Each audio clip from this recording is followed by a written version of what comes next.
GSM বন্ধুরা দেখতে পাচ্ছেন এটি একটি রেডমি ব্র্যান্ডের ফোন এবং এটিতে ইমেল লক এবং এফআরপি লক আছে। আমরা প্রথমে আনলক টুলটি ওপেন করে নিয়েছি এবং এমআইতে চলে গেলাম এবং রেডমি 9 সার্চ করে নিয়েছি।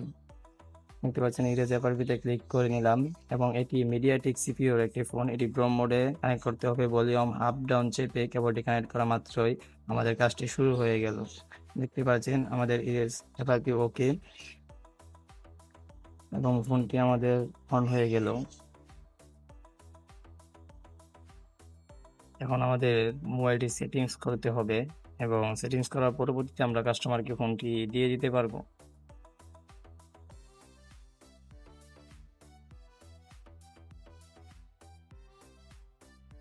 আমাদের প্রায় সেটিংস করা শেষ এবং আমরা আনলক টুলের সাহায্যে প্রায় 90% কাজ করে থাকি এবং আপনারা চাইলে আমাদের কাছ থেকে কাজ করে নিতে পারবেন।